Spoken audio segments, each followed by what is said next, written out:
Selamat malam. Sosok tamu 1 jam lebih dekat malam ini adalah seseorang yang sudah berkali-kali menjadi menteri di era presiden yang berbeda. Ia sangat lantang, kemudian ia sangat lugas, berbicara belak-belakan, bahkan pernah kritikannya membuat ia dijebloskan ke dalam penjara. Dan sekarang ia terkenal dengan gaya Raja Wali ngepretnya. Siapakah dia? Pasti Anda sudah tahu. Bapak Rizal Ramli. Selamat malam, Pak. Gimana Pak, apa kabar Pak? Terima kasih, ini baik. Oke, Ya. kalau Bapak terkenal dengan gaya Raja Wali ngepret, apakah malam ini Bapak sudah siap dikepret? Oh sangat siap ini. Maksudnya itu, Ya. kita akan buka-bukaan dengan Bapak. Masa kecil Bapak bagaimana dan Ini. lain-lain. Dan gimana Pak? Jangan terlalu terbuka ini. Jangan terlalu terbuka. Karena apa? Bahaya. Itu beliau, sangat belak-belakan. Oke silakan Oke, Pak. terima kasih. Jadi kami sudah menyiapkan profil juga. Sedikit saja di profil berikut ini.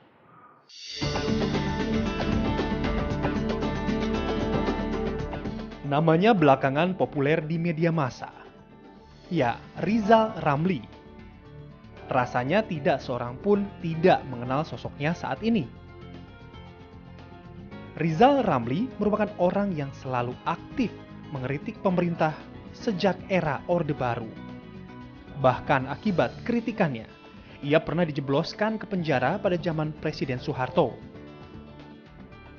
Pria kelahiran Padang 10 Desember 1954 ini merupakan anak dari pasangan Ramli yang berprofesi sebagai asisten wedana dan Rabiah yang seorang guru. Pada usia 8 tahun, Rizal Ramli sudah menjadi anak yatim piatu. Dan ia pun akhirnya tinggal bersama neneknya di Bogor, Jawa Barat hingga tamat SMA. Rizal muda terpaksa kuliah sambil bekerja demi biaya hidup. Kendati demikian, hidup prihatin tidak membuatnya patah arang. Semangatnya untuk maju membuahkan hasil. Bersama sejumlah rekan, Rizal Ramli mendirikan perusahaan Econit Advisory Group.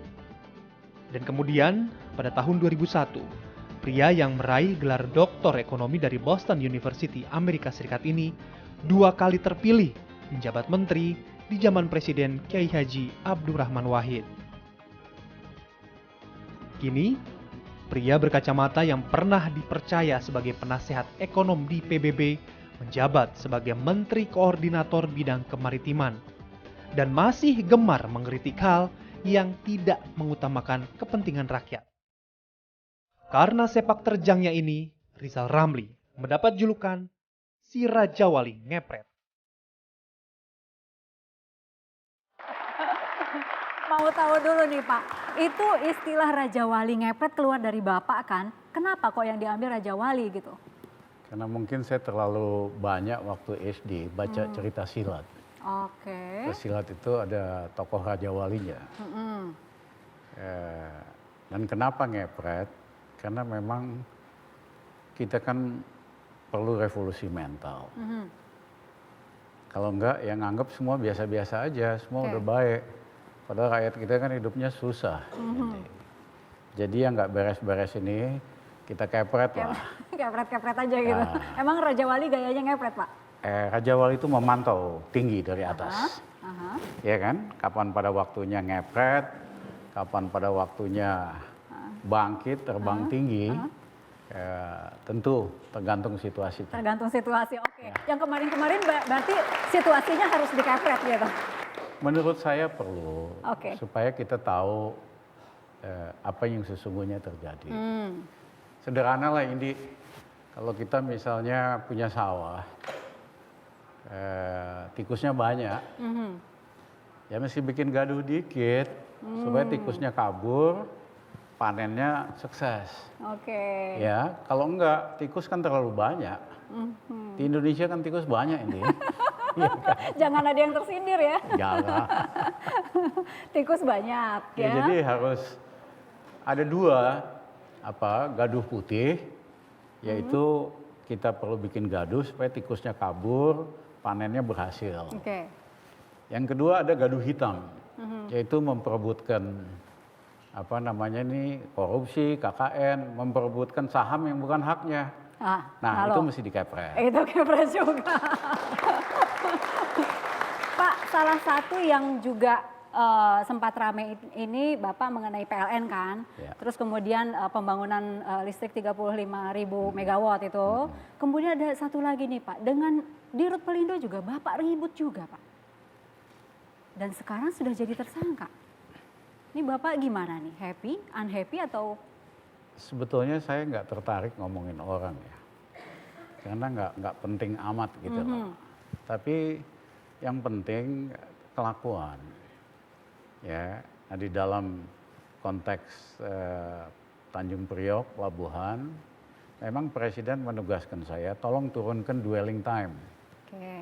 Ya, yang pada waktu itu 6 sampai 7 hari. Caranya kami ada macam-macam strateginya. Satu, peraturan regulasi ekspor impor kita kurangi supaya nggak terlalu ribet. Ya, yang kedua, sistem bea cukai antara jalur hijau yaitu jalur cepat dan jalur merah kita rapikan agar supaya lebih efisien. Okay. Yang ketiga, kami memang ingin mengembalikan seperti zaman dulu. Jalur kereta api itu sampai kepada tempat kapal. Kenapa? Karena di seluruh dunia pelabuhan itu ada kereta api. Sehingga kontainer setelah diperiksa dibawa kereta api keluar. Lebih cepat, kemacetan di Tanjung Priok berkurang. Kemudian sekarang dwelling time udah turun dari 7 hari menjadi 4,3 hari. Targetnya? Targetnya kita akan turunkan kereta api ini, kita akan bangun, akan selesai akhir Februari, itu akan mengurangi kira-kira 1 hari lagi, jadi sekitar 3 hari. Oke. Nah yang kemudian yang kami minta adalah biaya sewa kontainer di Tanjung Priok itu sangat murah, hanya 27.500. Oke. Jadi banyak importir, ya lebih bagus simpan aja deh di Tanjung Priok, karena di luar biaya sewa gudang kan lebih mahal. Nah kami minta supaya dikasih penalti, ya 3 hari gratis, nggak usah bayar setelah diperiksa, hari keempat harus ada penalti. Oke. Ya kami sarankan 5 juta. Ya, itu betul-betul dampaknya besar, ya kan? Itu kontainer terbang tuh keluar Tanjung Priok, ya. Tapi manajemen Pelindo biasalah, Baik. nggak mau laksanakan, menolak, Oke. ya. Nah tadi ada rapat kabinet terbatas soal dwelling time, itu Presiden meminta agar supaya sistem denda ini diberlakukan, meminta kepada Menteri BUMN untuk menetapkan dendanya agar supaya lebih cepat keluar kontainer ini lebih bagus. Okay. Nah kalau itu dilakukan akan berkurang 1,5 hari lagi kali. Nah yang terakhir kita perbaiki sistem informasinya, yaitu backbone-nya adalah single window, semua data terintegrasi informasi tentang kontainer, jadi tahu lokasinya. Nah kalau itu dilakukan bisa berkurang 1 hari lagi. Oke. Dia berdiri dari sofa gitu, datang ke sini. Ya, cium kaki saya, pegang tangan saya begini. Dokter Ramli. Di foto nggak Pak itu? Saya nggak ada yang foto waktu itu belum banyak tuh handphonenya begini. Terus? Dia bilang, Dokter Ramli, I'm really sorry. Ada yang harus Bapak lihat nih, ada gambar ya, ditebak ya Pak ya? Ya. Oke. Sudah bisa kebaca siapakah dia? Bisa kelihatan nggak Pak? Kalau enggak bisa tengok ke belakang aja ya? Atau? Ya. Nah, sudah kebayang Pak? Apa itu? Oke, tenang. Kagak jelas sih kayaknya. Ada potongan gambar yang lain. Ya. Nah ini, udah kebayang belum Pak? Belum ya, tapi matanya kayaknya mata Intel deh. Apa itu ya? Ayo Pak, udah sepotong Pak? Udah sepotong ya. Aha. Kelihatan familiar, Ya, tapi mau dibuka full ya Pak ya? iya, please. Oke. Nah, siapa Pak? Asik. Siapa Pak? Ini kayaknya Jim Moffat. Iya. Jim Moffat. Pernah ngobrol, bicara, dan kemudian marah-marah? Pernah ngomong. Silakan Pak. Tahun 2000-an, 2001, akhirnya setuju dibikin tim negosiasi. Tim negosiasinya ketuanya saya, anggotanya Pak Purnomo, Menteri SDM, Pak Alwi Shihab, Menteri Luar Negeri, Dr. Arif Ariman almarhum sebagai sekretaris. Akhirnya saya panggil Jim Moffett ke Jakarta, kita ketemu di Grand Mahakam, di suite-nya. Tapi sebelum kita ngomong angka, saya minta Dr. Arif Ariman presentasi. Arif Ariman presentasi, dia tidak analisa Freeport Indonesia. Karena Freeport Indonesia ini hanya perusahaan galian yang dibayar setiap tonnya berapalah, $7 atau $10. Dagingnya disedot oleh induknya, namanya Freeport McMoran yang terdaftar di New York Stock Exchange. Ya, karena kalau ditemuin cadangan baru, harga saham yang di atas kan naik. Ya, ini sih nggak dapat, ini cuma penggali aja nih Freeport Indonesia. Dr. Arif Ariman menjelaskan bagaimana Freeport dari perusahaan nggak ada apa-apanya untung sangat besar di Indonesia. Hanya karena Indonesia. Karena Indonesia. Tadinya perusahaan nggak ada apa-apa jadi. Akhirnya saya bilang sama James, kamu lihat angka-angkanya, 3 miliar dolar buat kamu itu peanut. Ya, mohon maaf, saya hanya bersedia negosiasi jika Freeport McMoran bayar 5 miliar dolar. Yang kedua, kamu harus bayar royalti. Karena kamu selama ini bayarnya murah sekali, hanya 1% buat emas, perak hanya 0, sekian persen. Di negara lain royalti emas itu 3-5%. Itu pun kecil ya Pak? Kecil, ya. Kami sekarang maunya 5-7%. Nah yang ketiga adalah kamu urus tuh limbah. Kamu nggak bertanggung jawab. Limbah dari tailing dilempar aja ke Sungai Amungwe, ya, merusak lingkungan, ikan pada mati, ada sulfurnya, dulu bahkan ada merkuri dan sebagainya. Nah, si James mengatakan, Dr. Ramli, kita setuju semua. Itu tahun 2001? 2001. Oke. Ya, tapi saya kan nggak bisa memutuskan, walaupun saya pemegang saham paling besar, saya chairman-nya, saya mesti konsultasi dengan anggota board yang lain di Denver. Saya tanya kira-kira board yang lain setuju nggak dengan negosiasi ini? Si James bilang setuju.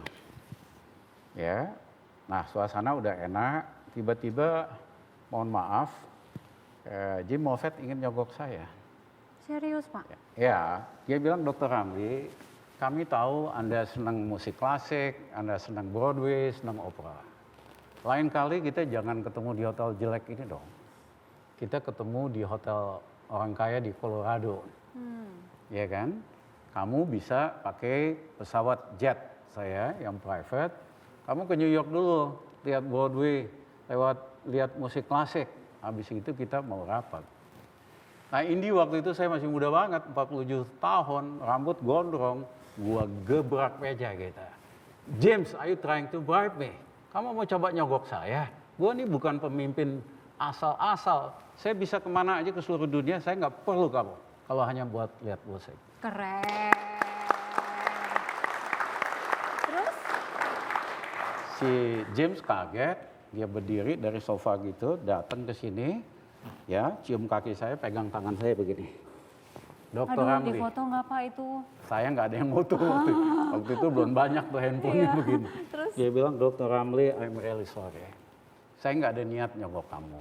Saya hanya mau temenan aja. Ya, saya bilang buat saya nggak penting. Yang penting buat kami, kamu bayar 5 miliar dolar untuk rakyat Papua. Kita negosiasi itunya, royaltinya. 3, kamu urus limbahnya supaya nggak ngerusak lingkungan. Kita bisa teman habis itu, kita bisa main golf atau olahraga apa. Setelah Tapi itu, tapi don't try to bribe me. Okay. Akhirnya dia minta ampun, I'm sorry. Nah, sayangnya 3 bulan kemudian pemerintah Gus Dur jatuh. Nah, sayang tidak dilanjutkan oleh pemerintah sesudahnya. Sekarang kalau kita kompak, Iya. pejabat Indonesia kompak, dapat kok, nyerah kok. Daripada mereka dapat 0, pasti nyerah. Iya kan? Nah, tapi kan pejabat kita, iya kan? Presiden Jokowi sendiri jelas garisnya. Sama dengan kami, yaitu 1, naikin royalti. 6-7. Ya. Yang kedua, urus limbah. Yang ketiga, bangun smelter. Nah, Freeport nggak mau bangun smelter karena kalau dia bangun smelter, bukan soal uangnya, dia mampu lakukan investasi, tapi nanti akan ketahuan ada lagi bahan-bahan berharga lainnya selain emas dan koper, ketahuan semua. Makanya dia ngundur-ngundur, walaupun undang-undangnya sejak 2009, 5 tahun lalu harus bangun smelter. Dia bandel aja nggak mau kerjakan. Karena di kepalanya mungkin, pejabat Indonesia mah cincai tinggal disogok doang gitu lah. Ya kan, elitnya kan gampang disogok. Iya kan, terbukti kan, pada rebutan kue semua nih. Geng-geng ini pada rebutan kue semua. Nah, kalau kita kompak, Freeport nyerah kok. Iya. Saya yakin. Jangan ada geng-gengan begitu ya Pak ya. Ada berapa geng sih Pak? Hah? Ada berapa geng? Nih, kayak begini nih wartawannya insting katanya mau santai, tapi nanyanya serius mulu. Habis yang mulai Bapak tadi geng-gengan. Nah, ada yang akan kami perdengarkan ke Pak Rizal Ramli. Yes. Lagu yang ini.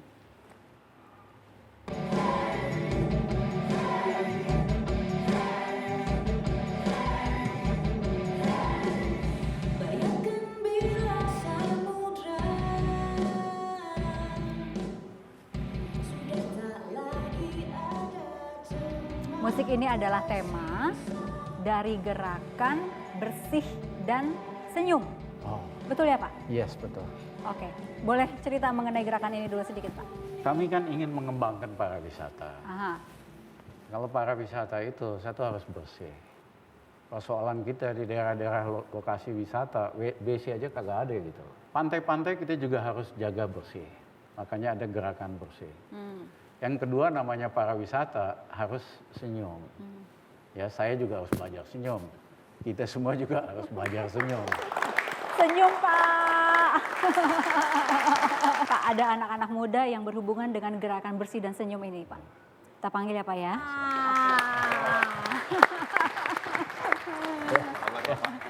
Edwin dan Jacqueline, halo. Jacqueline. Kenal Ya, nggak silakan. Pak? Kenal nggak Pak? Kenal. Ayo, halo. Silakan. Silakan. Bertiga aja di situ ya. Sini, ayo. Ini dari band Coklat. Coklat. Tadi lagunya udah didengar sedikit. Yang barusan kita dengar judulnya apa? Judulnya Senyum Negeriku. Senyum Iya, Negeriku. kebetulan itu saya yang dikasih divisi untuk menulis liriknya. Lagu ini ada sebelum kami Coklat dan Kemenko Maritim bertemu. Jadi pada dasarnya itu memang visi dan misi kami itu sudah Mas. Udah sama, menunjukkan frekuensi hal udah yang sama lah dan gitu ya. ternyata jodoh juga. Jadi terima kasih Tuhan bisa ketemu ya Pak. Oke, Ya. Pak Rizal Ramli yang memang khusus minta harus Coklat yang jadi duta nih. Enggak, Enggak? ya. Oke. Karena saya kira teman-teman di kantor milih mana yang satu nasionalismenya, yang kedua keberpihakan ya. Dan ternyata pas dengan. Oke. Apa sih yang Coklat. diharapkan oleh Bapak gayat anak-anak muda? Yang kalau orang tua mah udah susah berubah ya nggak? Saya sih hopeless lihat orang tua. Yang muda-muda pasti bisa berubah, ya kan? Harus dikasih apa ya, motivation, dikasih vision, Oke. dan cara paling gampang itu lewat musik, appeal buat anak-anak. Oke. Nanti itu akan ke seluruh provinsi gitu Pak? Saya kira iya. Oke. Ya. Oke.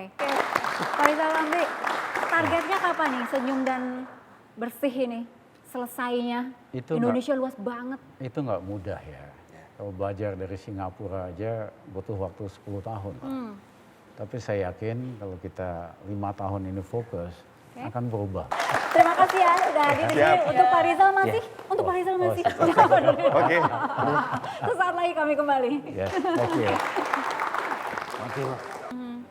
Jadi saya diterima di ITB, tapi kita nggak ada uang buat bayar uang kuliah. Akhirnya saya nggak kuliah 6 bulan, kerja jadi mandor.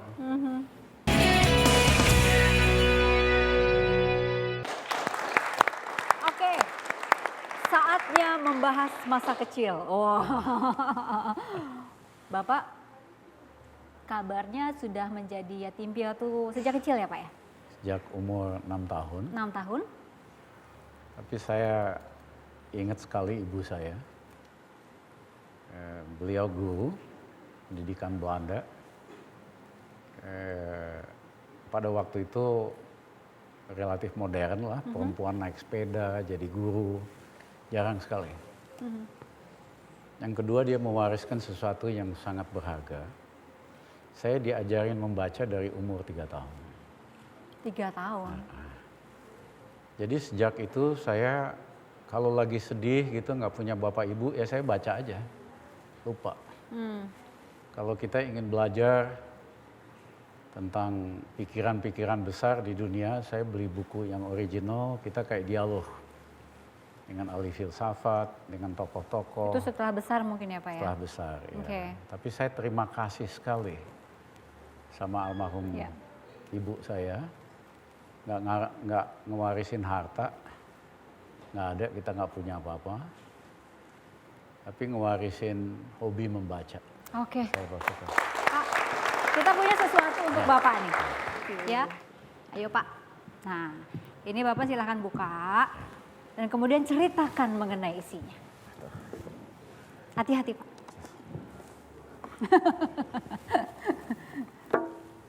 Nah, Wow. boleh diperlihatkan nggak? Ini Komik Kopingko. komik Camping World. Saya baca seluruhnya. Ini kan serinya sampai ratusan. Jadi kalau sekolah saya jalan kaki ke SD, kita di jalan dibaca begini aja nih. Sambil jalan. Sambil jalan nabrak orang apa gitu. Umur berapa itu Pak? Itu waktu SD. Nah, kemudian begitu di sekolah, saya cari duduk paling belakang. Jadi guru ngajar kita begini aja terus di. Gitu. Nggak ketahuan Pak? Nggak ketawa ya kalau gurunya dekat kita sembunyiin kan. Pernah dihukum oleh guru Pak? Kalau dihukum sering. Sering, karena komik. Bukan karena sering terlambat, kerjanya terlambat mulu. Ya, bandel juga, suka berkelahi. Ya, lengkap deh pokoknya. Lengkap banget. Sama suka kasih contekan juga. Itu waktu SMP, SMA. Aha. Saya ada 3 pelajaran yang saya senang sekali. Satu matematika, yang kedua itu fisika, yang ketiga bahasa, bahasa Inggris atau Jerman. Ya, jadi saya punya banyak teman-teman yang badung-badung, biasanya anak tentara, kerjanya doyan berkelahi, kalau ujian matematik udah panik semua itu. Mereka yang panik, kalau Bapak? Mereka panik, nah saya biasanya cukup waktu kita bikin jawaban 3 versi, bagi sama teman-teman itu.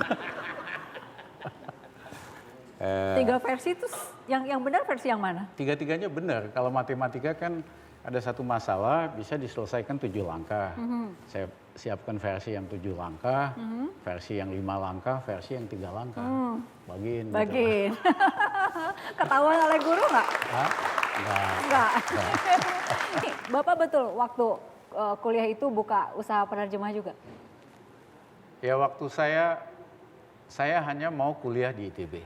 Kalau enggak lebih bagus kerja aja. Oh bidikannya langsung? Enggak, apa namanya ITB nih. gitu?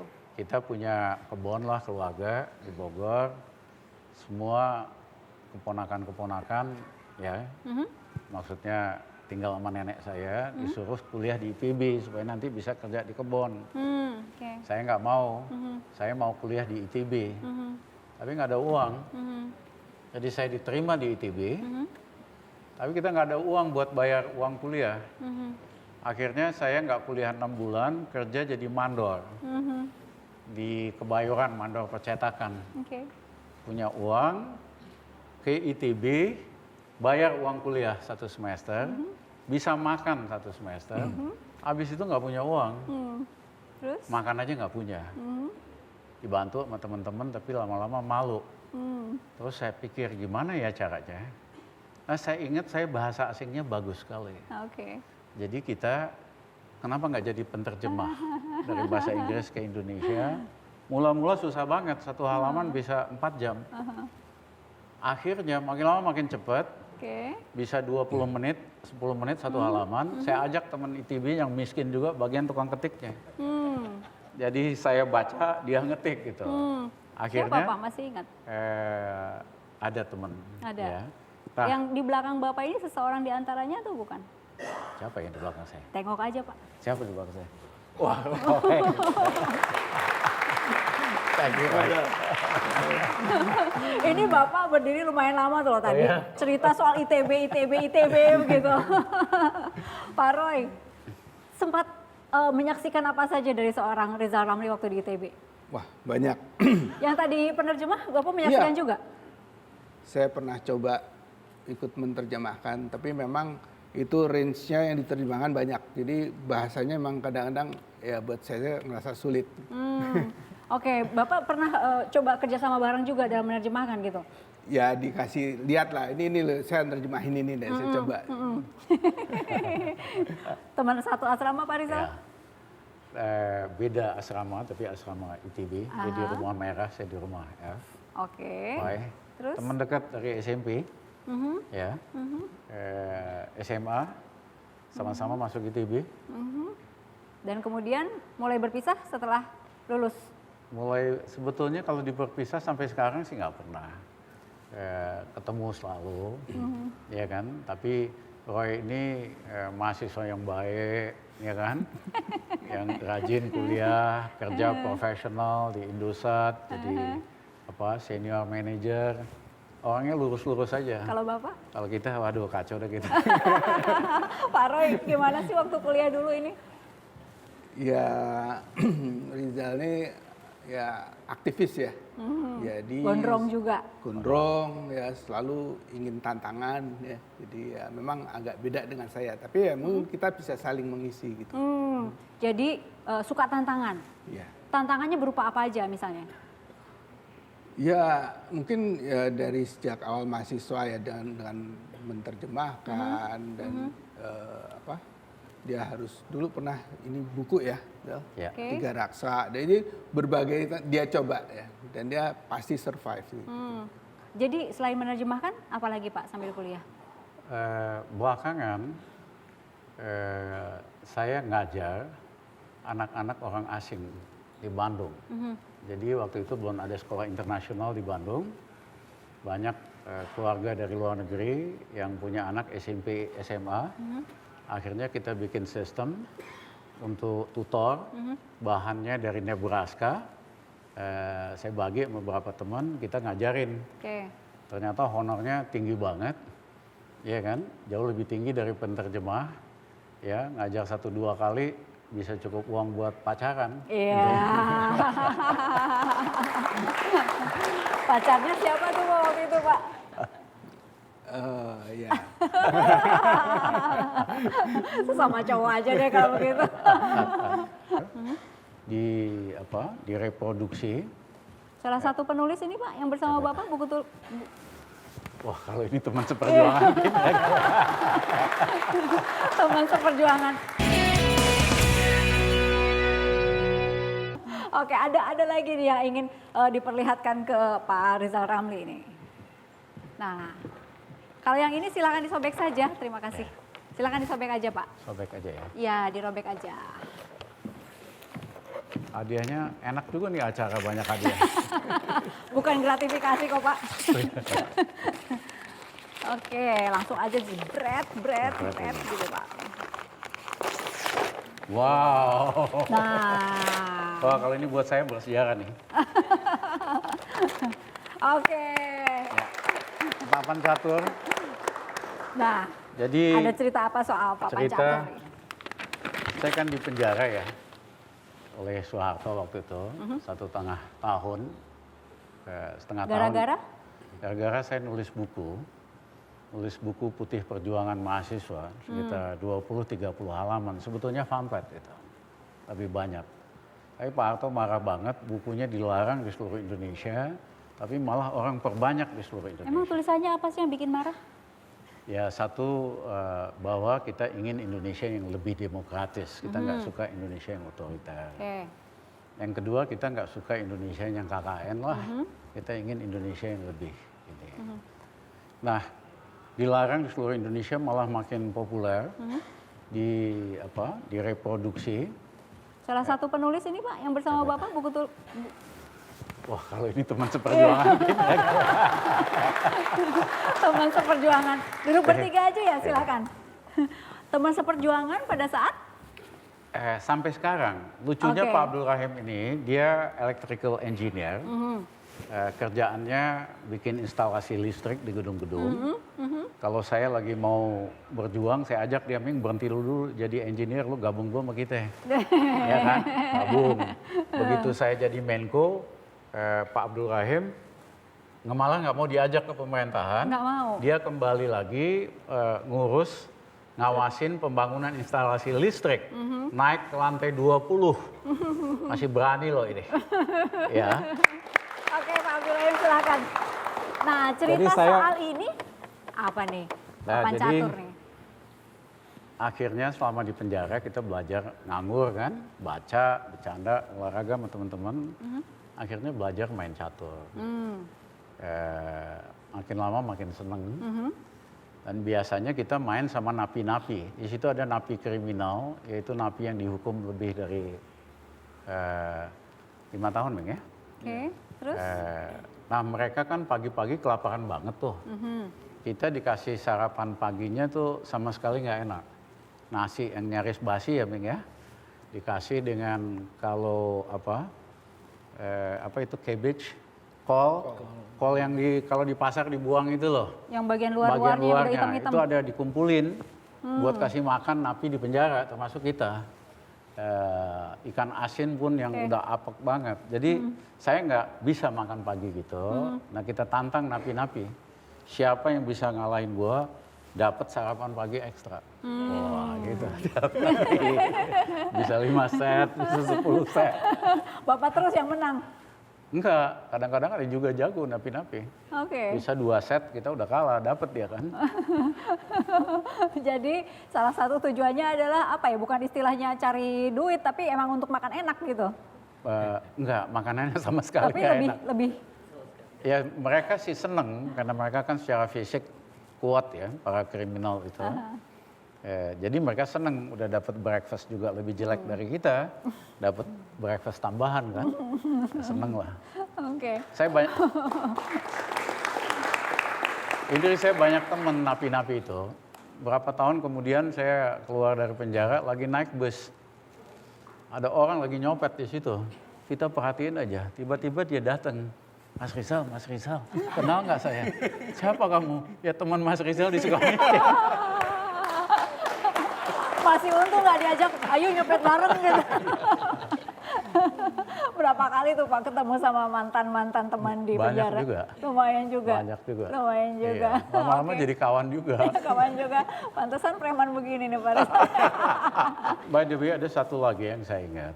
Jadi buku itu, buku putih itu, diterjemahkan oleh Profesor Ben Anderson yang barusan meninggal, ahli sejarah Indonesia nomor 1, ke dalam bahasa Inggris. Nah karena dia profesor, dia jelaskan pakai footnote. Masalah apa, tambahin footnote. Akibatnya terjemahan lebih bagus dari aslinya. Aslinya. Dan itu diterjemahkan ke 8 bahasa, dalam bahasa Rusia, bahasa Jepang, bahasa Belanda, sehingga jadi pegangan kalau mau tahu tentang pikiran anak muda Indonesia, tentang demokrasi, Oke. ini buku referensinya.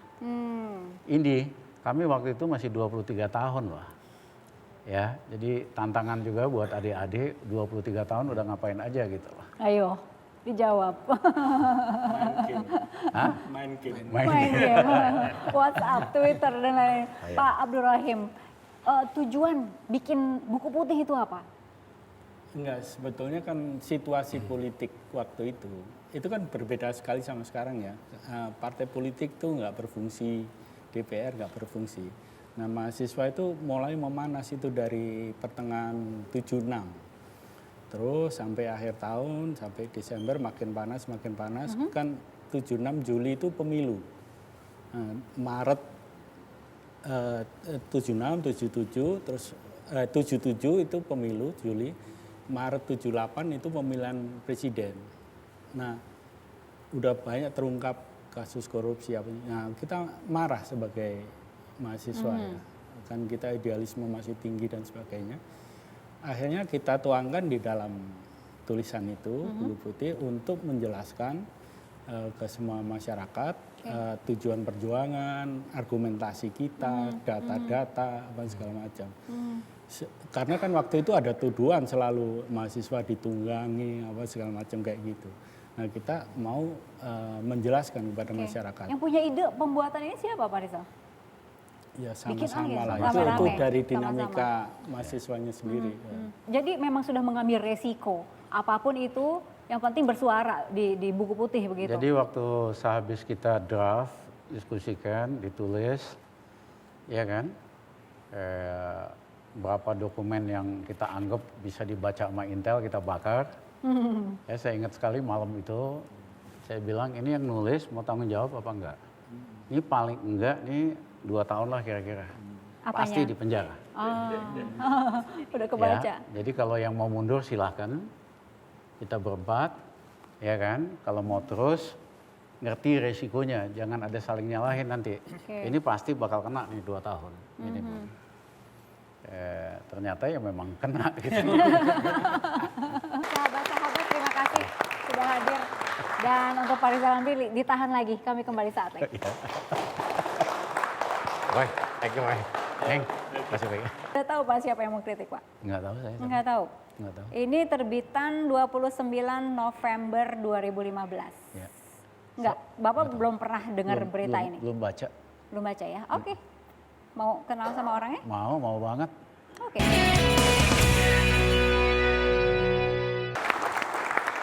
Bapak, ini Pak, kan kalau Bapak kan bisa dikatakan senang mengkritik ya. Walaupun kolega di dalam kabinet pun Bapak kritik juga gitu ya.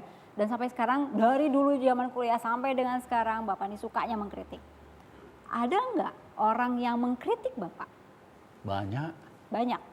Oke, ada artikelnya berikut ini ingin Ya. kami konfirmasi. Ada yang benar-benar ngeritik, Nah. ada juga pengkritik yang dibayar, namanya kurawah. Di Yang Twitter ini. kerjanya nimpe-nimpe kita. Oke, yang ini Ya. nih saya bacakan nih. Pengamat titik 2, Rizal Ramli dan Lion Air diduga jadi penyebab dalam kurung penerbangan di Indonesia kacau. Wow. Nanti saya pelajari dulu deh. Iya. Udah tahu Pak siapa yang mengkritik Pak? Nggak tahu saya. Enggak tahu. Nggak tahu. Ini terbitan 29 November 2015. Ya. Enggak, Bapak belum pernah dengar berita ini? Belum baca. Belum baca ya? Oke. Mau kenal sama orangnya? Mau banget.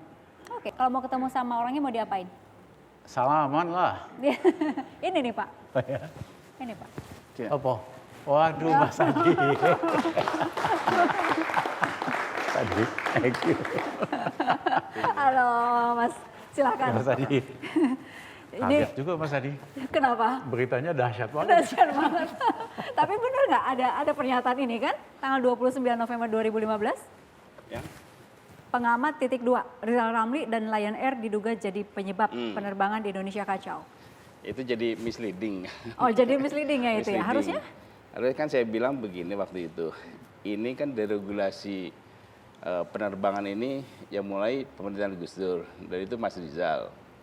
Nah waktu itu memang kita nggak sempat membenahi tata kelolanya ke Bulu Lengser. Nah, saya bilang sekarang Mas Rizal ada di situ. Kebetulan juga membawa perhubungan punya tanggung jawab untuk membereskannya. Ya. Nah jadi karena pemerintahan setelah itu kan kemudian menjadikan maskapai ini hanya sebagai ATM, diambilin uangnya aja tidak diurusin. Nah saya bilang nih sekarang mumpung ada Mas Rizal di situ, suruh benahin dia. Suruh benahin ya. Karena memang agak kacau soal maskapai penerbangan kita ini karena memang tidak diurus kecuali Oke. uangnya. Oke. Para penguasa sekarang kan lebih banyak mengambil uangnya aja tidak mengurusinya. Ini nggak tersinggung dikritik oleh sahabat? Enggak ya? Terima kasih. Santai aja. Malah. Terima kasih. Saya dekat dengan Mas Rizal ini kan karena saya merasa tidak kehilangan Gus Dur karena untuk banyak hal Mas Rizal ini seperti Gus Dur. Apanya? Kecuali masalah pengetahuan agama memang agak kurang. Tapi yang lain-lain misalnya soal track record ya, track record keberpihakan kepada rakyat kan sudah ditunjukkan sejak mahasiswa. Oke. Gus Dur juga sejak muda juga berpihak Oke. kepada rakyat. Dan yang menarik nih begini bahwa gagasan Mas Rizal yang diperjuangkan di luar itu ketika di dalam ketika dia berkuasa dia jalankan gagasannya itu. Nggak menjadi terkontaminasi gitu Tidak ya? terkombinasi karena itu ketika teman-teman bertanya kepada saya Mas gimana Mas Rizal kok mau dijadiin komisaris? Udahlah biarin Mas Rizal, pasti dia bisa menjaga diri dan kita tidak akan malu. Dan memang betul ketika di komisaris di BNI juga clear, kemudian di Menko juga sebelum hari pertama, baru menit pertama sudah menjelaskan rame. posisinya keberpihakan kepada rakyat. Iya. Terutama yang saya jelaskan kan kemudian saya bantah Pak Yusuf Kala ini soal listrik 35.000 watt. Kemudian kemarin ini belum lama ini kan Jokowi juga mengakui di depan forum Persatuan Insinyur bahwa ada menteri yang mengkritik tidak mungkin 35.000 watt. Tapi setelah kami kaji, ternyata mungkin. Ternyata persoalannya ada di perizinan dan lain-lain. Nah berarti kan sentilannya Kapten Mas Rizal kemudian menjadi introspeksi, kemudian dibenahi. Kalau tidak ada kritikan pasti nggak akan jalan. Oke. Kayak gitu. Mas Adi, ini mumpung Pak Rizal berada di dalam pemerintahan nih, ada pesan apa untuk Pak Rizal? Saya sih kayak seperti Gus Dur, kalau saya dipesanin pasti dia tahu apa yang harus dilakukan. Bisa diungkapkan di sini nggak apa contohnya misalnya? nih, Mas Adi kan saya ajak ikut jadi pemerintah, kagak mau, di Nggak luar mau? aja saya tetap independen. Jadi saya beruntung sekali punya teman-teman yang memiliki karakter, ya nggak mudah tergoda dengan sesuatu. Iya kan aneh. Biasanya kalau diajak jadi pejabat orang kan semangat gitu loh. Mas Adi mah enggak lah, Mas Rizal saya di luar aja. Ya, nah saya punya teman-teman begitu banyak. Oke. Ya, jadi apapun kita mau jadi pejabat, mau jadi kagak, ya kan, teman-teman kita banyak di seluruh Indonesia. Tapi memang ada yang yang menarik itu ketika saya membela Gus Dur, membela Mas Rizal. Ini standing moralnya kuat memang, karena itu lebih berani. Karena nggak aneh-aneh orang ini, gitu loh. Nggak ada vested apa-apa, sehingga ketika kita membela, ya nggak ada masalah juga. Oke. Pak Rizal, terima kasih Pak sudah meluangkan waktu di tengah kesibukan. Sudah hadir bersama kami. Mas Adi terima kasih juga. Terima kasih. Ini ditunggu gebrakan di tahun 2016 ya Pak ya? Amin. Oke, sampai di sini 1 jam lebih dekat bersama Rizal Ramli. Kita jumpa lagi pekan depan dengan tokoh-tokoh yang lain. Sampai jumpa.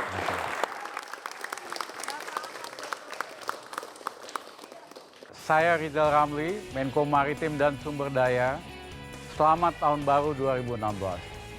Mudah-mudahan tahun depan Indonesia akan lebih baik, rakyat kesejahteraannya meningkat, dan pelan-pelan Indonesia akan jadi negara hebat.